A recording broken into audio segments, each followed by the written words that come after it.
दोस्तों, welcome to the tech design study.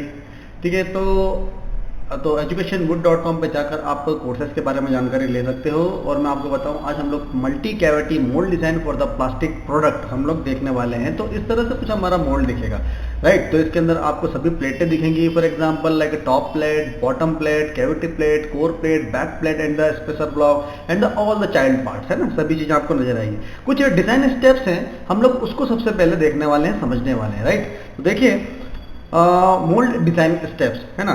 तो जब हम लोग मोल्ड को डिज़ाइन करना स्टार्ट करते हैं ना, तो स्टार्ट करने से पहले कुछ स्टेप्स हमको पता होना चाहिए कि क्या क्या चीज़ें हम लोग स्टार्टिंग में करेंगे, राइट।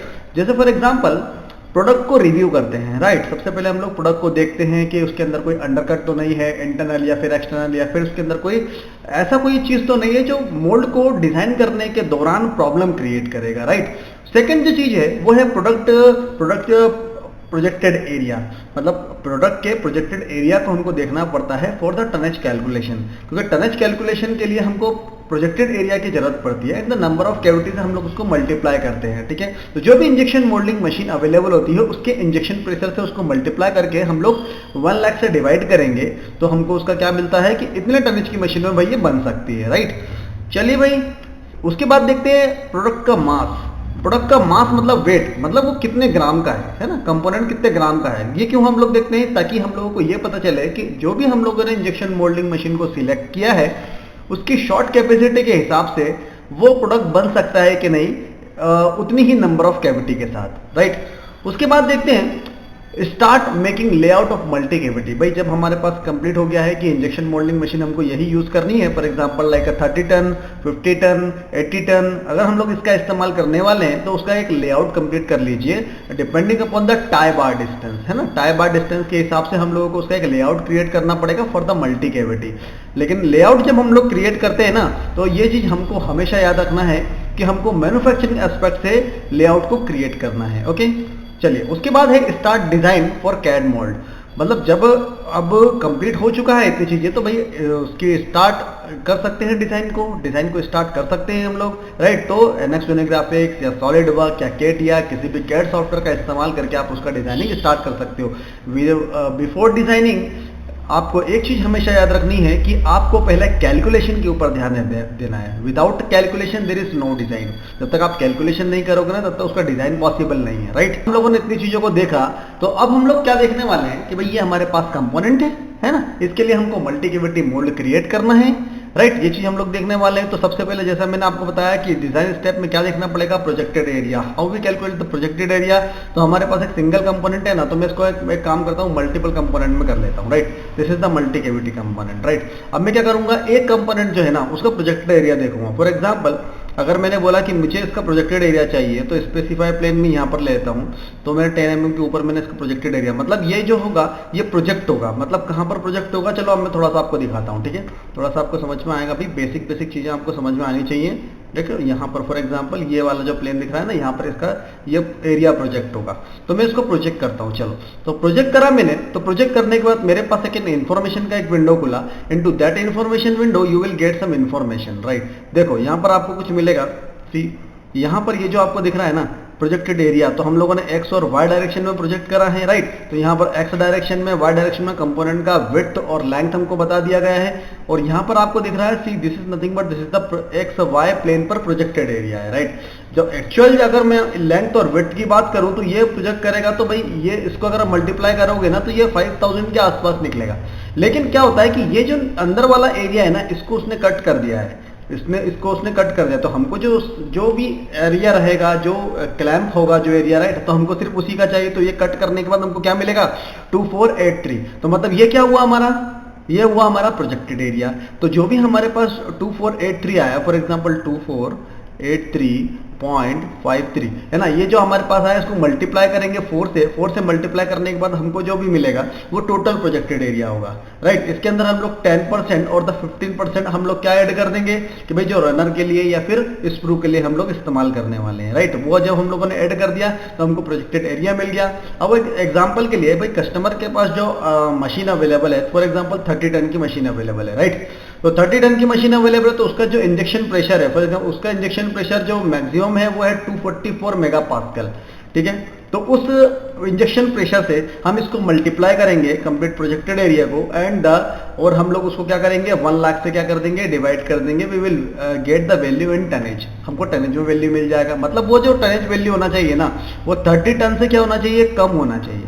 30 टन से कम होगा तभी तो आपको ये 4 कैविटी कंपोनेंट आप उसमें बना सकते हो।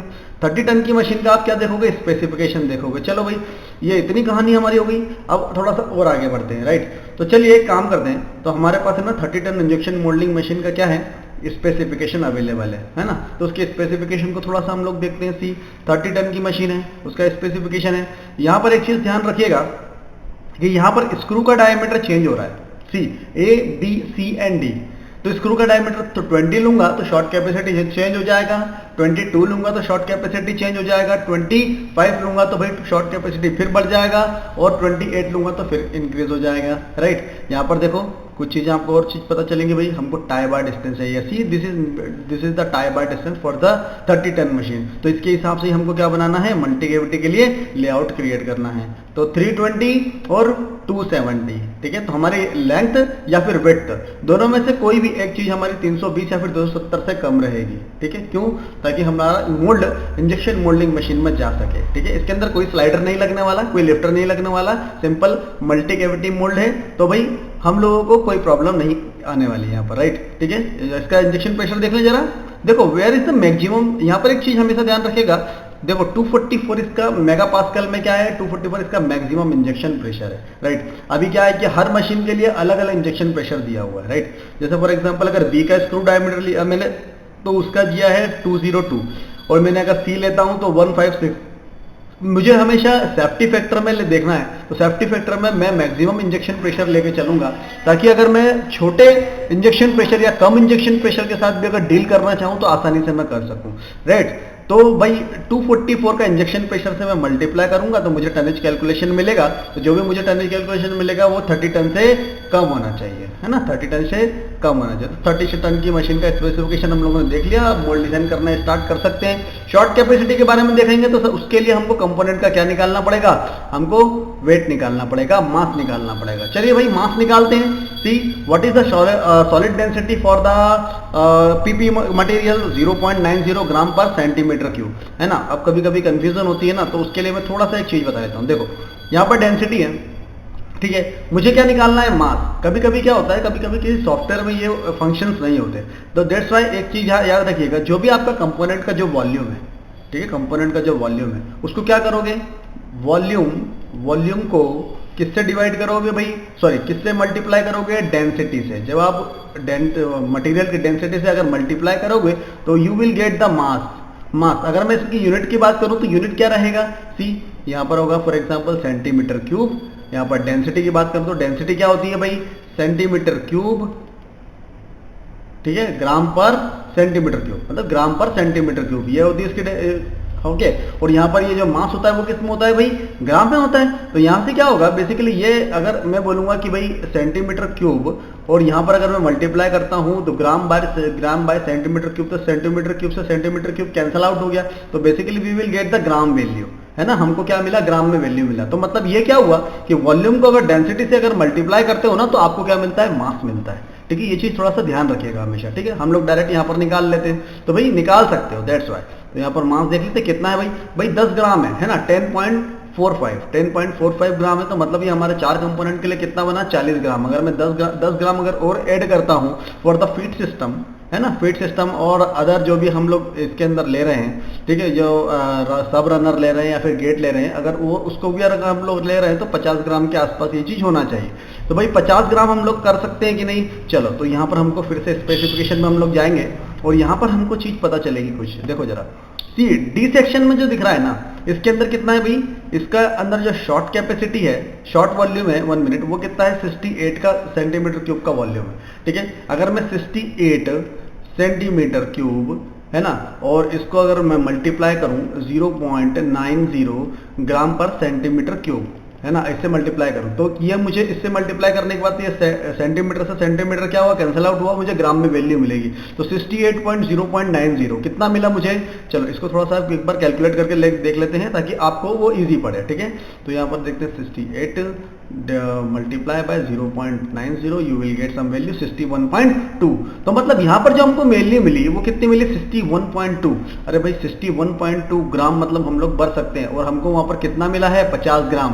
भाई 61.2 ग्राम हम लोग डी सेक्शन में, डी सेक्शन की अगर मशीन लेते हैं, स्क्रू डायमीटर अगर हम लोग 28 का लेते हैं तो हम लोग 61.2 ग्राम मतलब 60 ग्राम के आसपास हम लोग भर सकते हैं। तो हमको वहाँ पर कितना है 50 ग्राम, मतलब हम लोग डी का इस्तेमाल करेंगे, है ना। तो this is nothing but this is like a cross check. हम लोग क्या कर रहे हैं, क्रॉस चेक कर रहे हैं ताकि हम लोग उसको उसके अंदर बना सके कि नहीं। चलो अभी हम लोगों ने ये चीज देखी ना, अब उसके बाद हम लोग क्या करते हैं, ये हमारा 4 कैविटी कंपोनेंट है। 4 कैविटी कंपोनेंट के लिए अब लोग हम मोल्ड डिजाइन को देखेंगे, ठीक है। अब देखो जरा, ज़्यादा कोई कठिन नहीं है। हम लोगों ने क्या करा, डिपेंडिंग अपॉन द लेआउट के हिसाब से हम लोगों ने क्या किया है, इसको थोड़ा सा पास में लेके आ गए। तो यहाँ पर देखो, हमेशा मैं एक चीज़ बोलता हूँ कि 10 ग्राम से अगर कंपोनेंट अगर कम है तो हमारा जो कंपोनेंट है वो 10 ग्राम के आसपास है, ज़्यादा कोई बड़ा नहीं है। तो अगर मैं इसको अगर फिल करना चाहूँ, मल्टी कैविटी में फिल करना चाहूँ, तो भाई चारों कंपोनेंट एक साथ ही फिल होने वाले, कोई प्रॉब्लम नहीं है, ज़्यादा कोई अंतर नहीं पड़ेगा। इसलिए मैंने इसके जो रनर को है ना छोटा कर दिया और इसके रनर को मैंने बड़ा कर दिया ताकि मैं इसके लेआउट को बना सकूँ। इसलिए क्यों बोल रहा हूँ लेआउट को बनाने के लिए, क्योंकि बेसिकली क्या होता है, यहाँ पर जो ये डिस्टेंस आपको दिख रहा है ना फ्रॉम हियर टू हियर, ये कितना है भाई 270 के आसपास है ना। ये वाला डिस्टेंस मैंने 350 के आसपास कर दिया है। दैट्स वाई मुझे ये जो हमारा मोल्ड है वो इंजेक्शन मोल्डिंग मशीन के अंदर जाना तो चाहिए ना, दैट्स वाई, राइट। चलो तो इसका हम लोग क्या बनाते हैं, रनर बनाते हैं। देखो see this is nothing but this is the runner. See यहाँ पर मैंने एक गेट क्रिएट करूंगा, देखो भाई यहाँ पर मैंने एक गेट क्रिएट करूंगा। See this is nothing but this gate, as gate create करेंगे, ठीक है। ये जो कंपोनेंट है ना, ये कंपोनेंट का ये वाला जो एरिया है ये कोई यूजफुल नहीं है, ठीक है। इसके अंदर मैं एक और चीज अगर आपको बताऊं तो यहाँ पर ये जो बैक वाला जो आपको एरिया दिख रहा है, see this is the back वाला एरिया। ये जो बैक वाला एरिया दिख रहा है ना, यहाँ पर हम लोग इजेक्टर पॉइंट देने वाले हैं। क्यों देने वाले हैं, क्योंकि भाई ये विजिबल नहीं है। जब हम कंप्लीट प्रोडक्ट को लगाते हैं ना, तो इसका कंप्लीट प्रोडक्ट को जब हम लोग लगाएंगे तो कंप्लीट प्रोडक्ट को मैं एक बार देख लेता हूँ यार, आपको थोड़ा सा आसान रहेगा। 1 मिनट।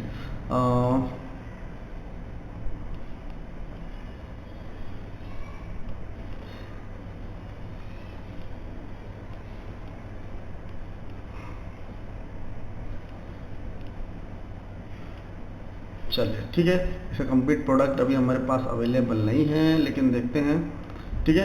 तो भाई ये बेसिकली क्या है, किसी एक उसका बैक पोर्शन है, ठीक है। मतलब यहाँ पर क्या है, एक हैंडल लगा, इस तरह से एक बेस लगा हुआ है। तो यहाँ पर ये दीवार से टच हो जाना है, तो ये दीवार से टच हो जाएगा। दैट्स वाई ये वाला पोर्शन जो मैंने आपको कलर फेस करके रखा है वो आपको यहाँ नजर नहीं आएगा, दिखेगा नहीं, राइट। दैट्स वाई हम लोगों ने इसको इस तरह से रखा है। और ये वाला जो नीचे वाला जो पोर्शन रहेगा वो क्या बनेगा, हमारा कोर, है ना, वो हमारा कोर बनेगा। चलिए तो इसको मैं यहाँ पर क्लिक कर देता हूँ सी, और यहाँ से मैंने इसको गेट को लेके आ गया हूँ भाई, क्योंकि यहाँ पर हमको गेट चाहिए ना, यहाँ पर गेट चाहिए। तो यहाँ पर हम लोगों ने टेप गेट का इस्तेमाल किया है। चलिए भाई, यहाँ पर हम लोग इसकी कोर और कैविटी भी क्रिएट करेंगे। सी this is nothing but this is the cavity वाला पोर्शन, है ना, this is nothing but this is the core वाला पोर्शन। इसको सब्सट्रैक्ट कर देंगे। सब्सट्रैक्ट करने के बाद हमको कुछ इस तरह से भाई इसका कोर और कैविटी मिलने वाला है। See this is nothing but this is the insert वाला पोर्शन।